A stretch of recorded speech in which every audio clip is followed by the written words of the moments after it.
அனைவருக்கும் வணக்கம். உங்களுக்கு டிஎன்பிஎஸ்சிலேருந்து ஒரு குறிப்பு வந்திருக்கு. என்ன அப்படின்னு பார்த்தோம்னா, குரூப் 4க்கான சான்றிதழ் சரிபார்ப்பு நடந்துட்டு இருக்கு இல்லையா? இதை ஒட்டி ஒவ்வொருத்தருக்கா அத சொல்லிக்கிட்டு இருக்காங்க. இந்த வகையில ஆதரவற்ற விதவை சான்றிதழ் குறித்த ஒரு சில செய்திகள நமக்கு சொல்லியிருக்காங்க. ஸோ இந்த ஆதரவற்ற விதவை அப்படிங்கிற அந்த ஒரு பிரிவ உரிமை கோரும் தேர்வர்கள் என்ன பண்ணணும் அப்படின்னு பார்த்தோம்னா, அந்த தேர்வர்கள் சான்றிதழ் பதிவேற்றம் செய்யறப்ப தங்களுடைய பெயர், கணவருடைய பெயர், கணவர் இறந்த நாள், தற்போதைய மாத வருமானம் ஆகியவை சரியாக இருப்பதை உறுதி செய்து கொள்ள வேண்டும் அப்படிங்கிறத டிஎன்பிஎஸ்சி தரப்புல இருந்து சொல்லியிருக்காங்க. அதற்கான சான்றிதழ நீங்க பதிவேற்றம் செய்யறப்ப, அப்லோட் பண்றப்ப, நீங்க இந்த மாதிரியான விஷயங்கள் பெயர் கரெக்ட்டா இருக்கா? இறந்த நாள் கரெக்ட்டா இருக்கா? மாத வருமானம் சரியானது தான் போட்டிருக்கீங்களா? இப்படிங்கிற விஷயங்கள கொஞ்சம் உறுதிப்படுத்திக்கணும். சரிங்களா?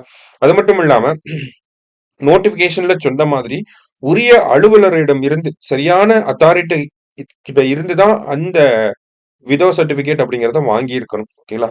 இன்கேஸ் நீங்க இணைய வழியில் வாங்கியிருந்தீங்கன்னா பிரச்சனை இல்ல.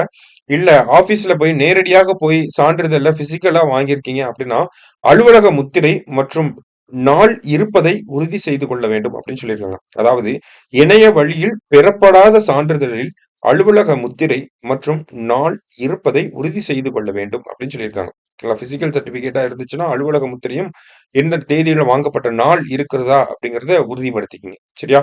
அதே மாதிரி பின் குறிப்பு ஒண்ணு குடுத்திருக்காங்க. அறிவிக்கை தேதிக்கு முன்னர் அல்லது பின்னர் பெறப்பட்ட சான்றிதழ் ஏற்றுக்கொள்ளப்படும் அப்படின்னு சொல்லியிருக்காங்க. ஓகேவா? ஸோ நோட்டிஃபிகேஷன் வந்ததுக்கு அப்புறம் தான் சர்டிபிகேட் வாங்கணுங்கிற ஒரு கட்டாயம் கிடையாது. அதற்கு முன்னர் அல்லது அதற்கு பின்னர் பெறப்பெற்ற சான்றிதழ்களும் ஏற்றுக்கொள்ளப்படும் அப்படிங்கிறத டிஎன்பிஎஸ்சி தரப்புல இருந்து சொல்லியிருக்காங்க. ஸோ இதுல சொல்லப்பட்டிருக்க நடைமுறைகளை பின்பற்றி உங்களுடைய டாக்குமெண்ட்ஸ அப்லோட் பண்ணிருங்க. நன்றி.